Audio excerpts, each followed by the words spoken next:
और अब बुलेटिन में बात होगी इस बड़ी अहम खबर की। खबर उत्तर प्रदेश के हरदोई से, जहां भड़काऊ मौलाना से जुड़ी हुई यह खबर है। 15 अगस्त को स्वतंत्रता दिवस पर जब पूरा देश जश्न आजादी में उत्सव में डूबा हुआ था, तो उस समय एक मौलाना हरदोई के एक मदरसे से जहर उगल रहे थे।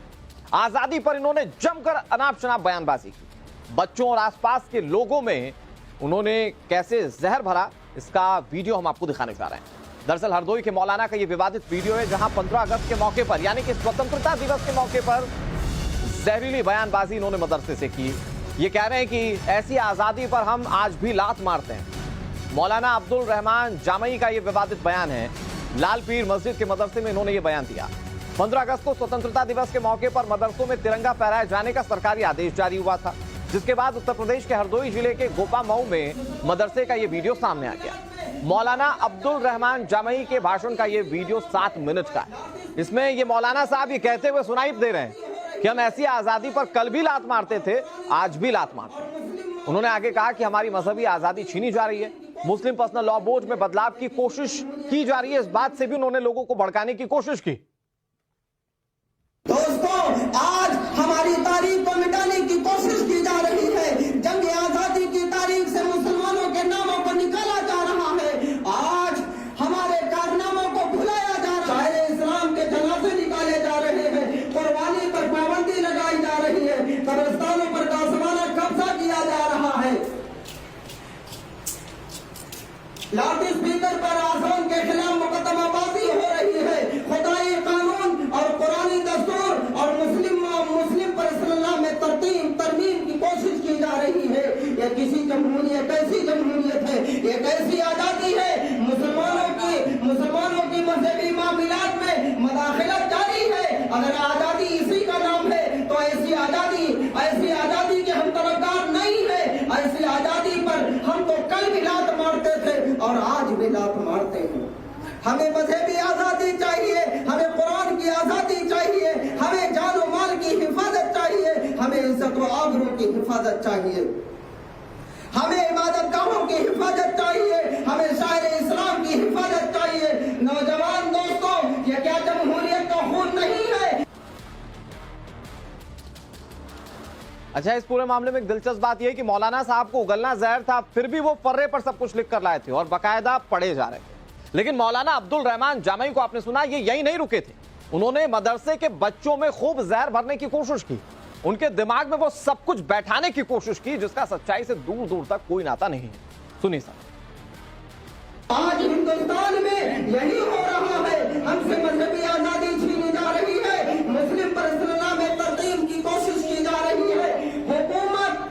हुकूमत के ईमानों तक ये आवाज पहुंचा देना चाहते हैं, अरबाब इख्तिदार को आगाह कर देते हैं कि मुसलमान सब कुछ बर्दाश्त कर सकते हैं, मगर मुस्लिम पर्सनल में जरा बराबर मुदाखलत बर्दाश्त नहीं कर सकते हैं। हम अपनी जानों की भेंट चढ़ा सकते हैं, हम अपनी जानों की भेंट चढ़ा सकते हैं, मगर अटल खुदाई कानून पर लाजवाल कुरानी दस्तूर मुस्लिम पर्सनल में तरतीब नहीं होने देंगे।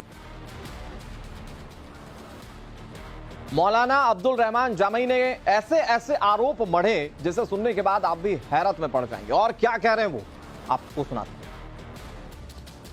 दोस्तों, आज हमारी तारीख को मिटाने की कोशिश की जा रही है। जंग आजादी की तारीख से मुसलमानों के नामों को निकाला जा रहा है।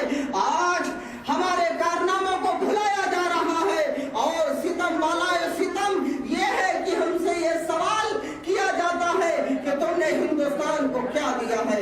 मुहिब्बाने वतन, जरा कान खोल के सुन लो। हिमालय की बुलंदी से पूछो, गंगा की गहराई से पूछो, सरजमीन हिंद की सादाबी से पूछो, हिंदुस्तान के सहराओं से पूछो, आसमान के सितारों से पूछो, ये सब के सब तुम्हें बतलाएंगे हमने हिंदुस्तान को क्या किया दिया। तो जहर उगलते हुए मौलाना साहब को आपने सुन लिया। अब आपको बताते हैं कि इन पर कार्रवाई क्या हो रही है। मौलाना अब्दुल रहमान जामई पर एक्शन ये लिया जा रहा है कि पुलिस ने इनके खिलाफ केस दर्ज कर लिया है। शांति भंग करने के साथ साथ दूसरी धाराओं में भी केस दर्ज किया गया है। भड़काऊ मौलाना ने जहर उगला तो अब इस मामले पर पुलिस कानूनी कार्रवाई कर रही है। वीडियो वायरल हो रहा है और इस वीडियो के आधार पर ही कार्रवाइयां की जा रही है। मौलाना ने कैसे जहरीली तकरीरें वहां पर बच्चों के सामने रखी, लोगों के सामने रखी, वो आपने सुना। और अब उसके बाद उनके खिलाफ कार्रवाई की जा रही है, शांति भंग करने का केस दर्ज किया गया है, जांच की जा रही है। और क्या मौलाना अब्दुल रहमान जामई की गिरफ्तारी होती है, ये देखने वाली बात है। एक वक्तव्य वायरल हो रहा है, एक वीडियो जिसमें गोपा मऊ का है।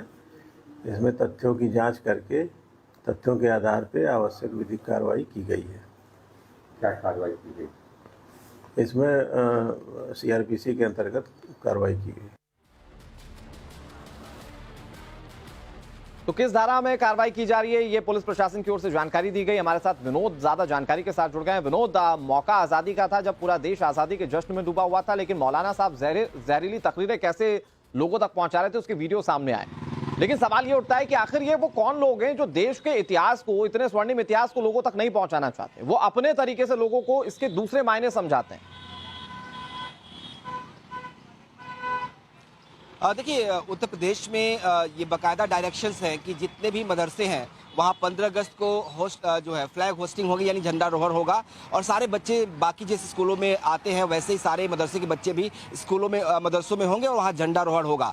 इसी के तहत, इसी आदेश के पालन के तहत उत्तर प्रदेश के तमाम मदरसों में इस बार भी झंडा रोहर हुआ। ये जो तस्वीरें हैं ये गोपा मऊ जो हरदोई का एक ब्लॉक है वहाँ के लाल पीर मस्जिद की है। दरअसल लाल पीर मस्जिद का ही मदरसा है ये। वहाँ पे मौलाना अब्दुल रहमान जामई है जो झंडा रोहर के बाद स्पीच दे रहे हैं और स्पीच में इस तरह की बातें कर रहे हैं। जो जिस तरह की बातें मौलाना ने कही है उसका वीडियो वायरल हो रहा है। उसके आधार पर पुलिस ने सेक्शन 151 यानी शांति भंग के तहत मामला दर्ज किया है। कहा यह जा रहा है कि इस पूरे मामले की जांच की जाएगी। जो वीडियोस है उसकी जांच होगी, उसके बाद मौलाना से पूछताछ भी की जाएगी और जरूरत पड़ती है तो कुछ और सेक्शन जोड़े जा सकते हैं और मौलाना की गिरफ्तारी भी हो सकती है। तो पहले जो प्राथमिक दौर प्राइम एफएसआई जो है एफआईआर सेक्शन 151 के तहत दर्ज की गई है। उसके बाद अगर जरूरत पड़ती है तो मामले में और सेक्शंस को है एफआईआर में वो बढ़ाया जा सकता है, मौलाना गिरफ्तारी की जा सकती है।